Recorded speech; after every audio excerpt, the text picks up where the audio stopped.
Pregnancy is a very beautiful and most important journey in the life of any female. For that matter, for a couple. It doesn't start with getting pregnant. It starts before getting pregnant. यानी कि pregnant रहने के पहले से ही इसकी तैयारी शुरू होती है.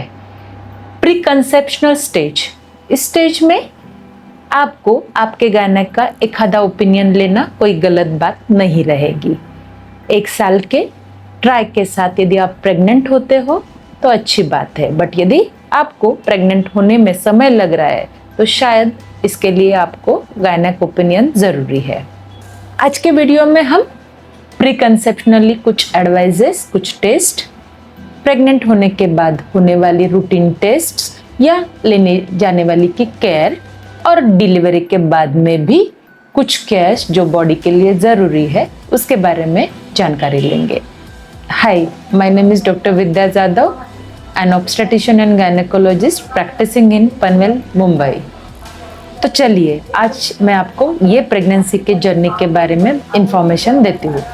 इस वीडियो को हम 3 पार्ट में डिवाइड करते हैं. प्री कंसेप्शनल, पोस्ट कंसेप्शनल यानी कि 9 महीने and post delivery. Pre conceptional part.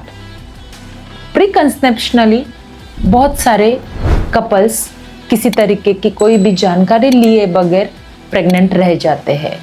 But ideal ये होगा कि आप प्रेगनेंसी के प्लान करने के पहले कुछ ख्याल रखिए, कुछ जानकारी ले लीजिए अपने गायनेक से, जिसमें कुछ बेसिक टेस्ट करना माँ का उचित रहेगा. यानी कि आपका खून लेवल, थायराइड, शुगर जैसे बीमारियों के बारे में जानकारी लेना, क्योंकि ये बीमारियां बच्चों पे भी असर करती है.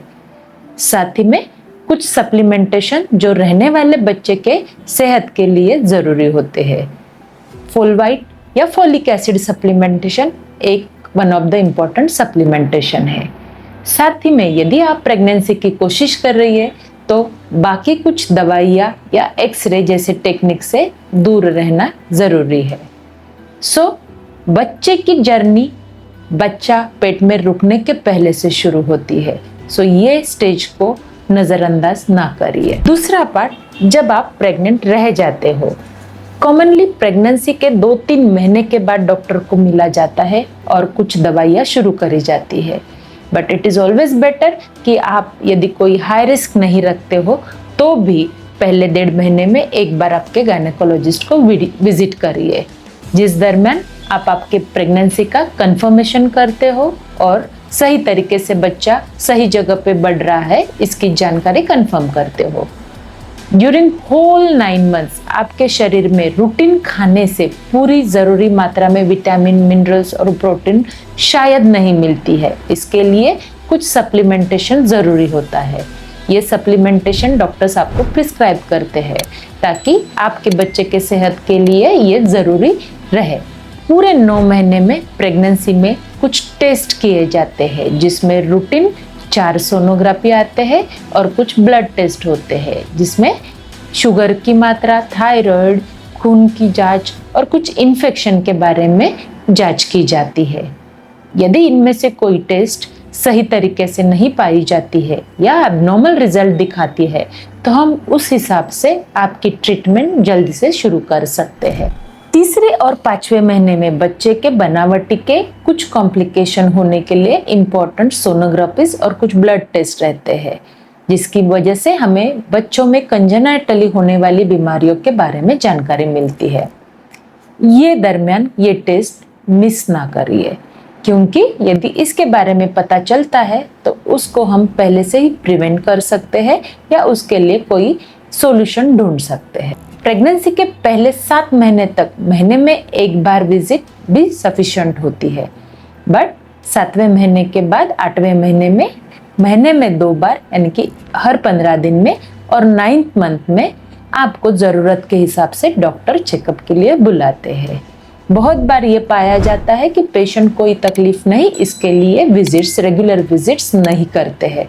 बट बहुत बार ये खतरनाक साबित हो सकता है, जिसमें माँ या बच्चे के लिए कोई कॉम्प्लिकेशन या हाई रिस्क फैक्टर बन सकते हैं. प्रेगनेंसी के अंत में आपको कहाँ प्रेगनेंसी करनी है और प्रेगनेंसी की डिलीवरी किस तरीके से होगी, इसके बारे में जानकारी लेना आपको प्रिपेयर करता है हर तरीके से। डिलीवरी के बाद प्रेगनेंसी या डिलीवरी की जर्नी खत्म नहीं होती है, उसके भी बाद में बच्चे के हिसाब से और माँ के सेहत के लिए भी कुछ जानकारी लेना जरूरी होता है। डिलीवरी के बाद खास करके मदर यानी कि माएँ सप्लीमेंटेशन लेना छोड़ देती है, बट यही सबसे कॉमन समय है जहाँ पे कैल्शियम और खून की मात्रा बच्चे के ग्रोथ के लिए जरूरी होती है, क्योंकि बच्चा एक्सक्लूसिव ब्रेस्ट फीड पे रहता है। इस हालत में इस दरमियान भी कैल्शियम के सप्लीमेंटेशन और बाकी जरूरी सप्लीमेंटेशन लेना जरूरी होता है। साथ ही में पूरा बैलेंस डाइट खाना भी जरूरी होता है।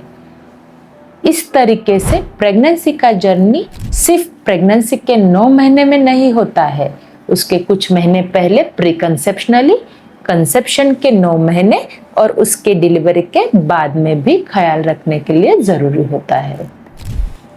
द जर्नी ऑफ प्रेगनेंसी ये सिर्फ फीमेल की जर्नी नहीं है, इसी में उसके हस्बैंड का भी उतना ही इक्वल रोल है।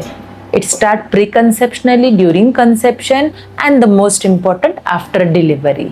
प्री कंसेप्शनली और ड्यूरिंग कंसेप्शन शायद आप हमेशा डॉक्टर के पास जाते वक्त खुद जाते होंगे, उनका जो भी प्रिस्क्रिप्शन है वो फॉलो करते होंगे, बट ड्यूरिंग ये पूरी स्टेज के जैसा ही डिलीवरी के बाद में भी फीमेल के साथ हस्बैंड का सपोर्ट बहुत ज़रूरी है।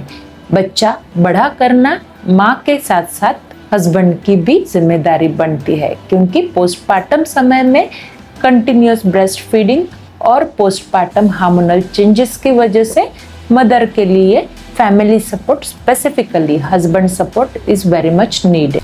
सो आज के इस वीडियो में आई होप आपको प्रेगनेंसी के बारे में बहुत सारी बेसिक जानकारी मिल गई होगी। प्रेगनेंसी की जर्नी जब शुरू होती है तो बहुत सारे लोग एडवाइस देते हैं, कुछ मिथ्स होते हैं, कुछ फैक्ट्स होते हैं। इट इज़ ऑलवेज बेटर कि आप गायनेक को ढूंढिए, उनके पास जाइए, फैक्ट्स एंड रूटीन केयर या ज़रूरी इंफॉर्मेशन उनसे पा लीजिए। बहुत बार ये होता है कि कहाँ से शुरू करें, कौन से गायनेक ढूंढे, यहाँ से सवाल मन में आते हैं। ये प्रिपेयर्डनेस आप समय पे शुरू करने से बहुत ज़्यादा कंफ्यूजिंग नहीं रहेगी। Choose your gynaec after understanding the your doctor and be comfortable with your doctor. Once you choose them, believe them and follow their advice and take good care of your pregnancy journey.